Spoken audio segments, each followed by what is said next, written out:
Hi dear friends, അപ്പം നമ്മുടെ ഇന്നത്തെ റെസിപ്പി സൂപ്പർ ടേസ്റ്റിലുള്ള ഒരു മുളക് ചമ്മന്തിയുടെ റെസിപ്പിയാണ്. അപ്പം ഞാൻ രണ്ട് വിധമുള്ള ചമ്മന്തി കാണിക്കുന്നുണ്ട്. അപ്പം നമുക്ക് എങ്ങനെ ഈ ചമ്മന്തി ഉണ്ടാക്കുന്നത് നോക്കാം. അപ്പോൾ അതിന് വേണ്ടിയിട്ട് ഞാനൊരു 10-25 വറ്റൽമുളകാണ് എടുത്തേക്കുന്നത്. ഇപ്പോൾ കഴുകി നല്ല വൃത്തിയാക്കിയ മുളക് നമ്മൾ കടായിലോട്ടൊന്ന് ആ വെള്ളമൊക്കെ പോകാൻ വേണ്ടിയിട്ടൊന്ന് ഇട്ട് കൊടുത്തിട്ടുണ്ട്. ഇപ്പോൾ 2-3 മിനിറ്റ് നമുക്ക് എണ്ണ ഒഴിക്കാണ്ട് തന്നെ ഒന്ന് ചൂടാക്കി എടുക്കാം. ഇപ്പം അതിനുള്ള വെള്ളമൊക്കെ പോയിട്ടുണ്ട്.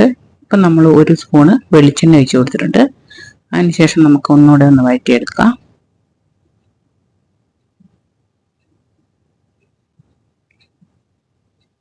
ഇനി നമ്മൾ അതിലോട്ട് ഒരു 10-20 ചെറിയുള്ളി ഇട്ട് കൊടുക്കുന്നുണ്ട്. ഇനി നമുക്ക് ചെറിയുള്ളി വറ്റൽമുളകും കൂടെ നന്നായി ഒന്ന് വഴറ്റിയെടുക്കാം.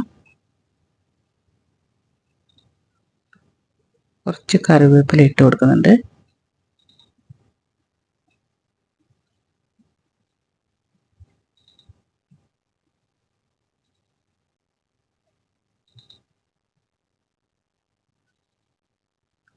നമ്മളെ ചമ്മന്തിക്ക് ആവശ്യത്തിനുള്ള ഉപ്പ് ചേർത്ത് കൊടുത്ത ശേഷം നമുക്ക് നന്നായിട്ടൊന്ന് ഇളക്കി കൊടുക്കാം.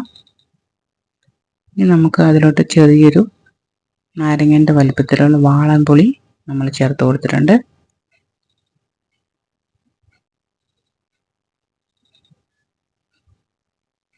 എല്ലാം കൂടെ നമുക്ക് നന്നായിട്ടൊന്ന് വഴറ്റിയെടുക്കുക. ഇനി നമുക്കൊരു പാത്രത്തിലോട്ടൊന്ന് കോരിയെടുക്കാം.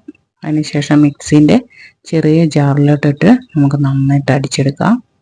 അപ്പം നമ്മുടെ മുളക് ചമ്മന്തി ഇവിടെ റെഡി ആയിട്ടുണ്ട്. ഇനി നമ്മൾ അതിലോട്ട് കുറച്ച് വെളിച്ചെണ്ണ ഒഴിച്ച് കൊടുത്ത ശേഷം നന്നായിട്ടൊന്ന് മിക്സ് ചെയ്യാം.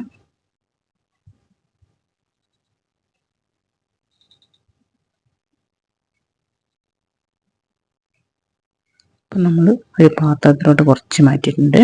ഇനി നമ്മൾ കുറച്ച് മിക്സീൻ്റെ ചെറിയ ജാർ തന്നെ വെച്ചിട്ടുണ്ട്. അതിലൂടെ നമ്മൾ ഒരു 2-3 സ്പൂണ് തേങ്ങയും കൂടി ഇട്ട ശേഷം അത് നമുക്കൊന്ന് ചതച്ചെടുക്കുക. അപ്പം തേങ്ങ ഇട്ട ചമ്മന്തി ഇവിടെ റെഡി ആയിട്ടുണ്ട്. അപ്പോൾ ഈ വീഡിയോ എല്ലാവർക്കും ഇഷ്ടമായെന്ന് വിചാരിക്കുന്നു. അപ്പം നാളെ നല്ലൊരു വീഡിയോ ആയിട്ട് വീണ്ടും വരാം. Thank you.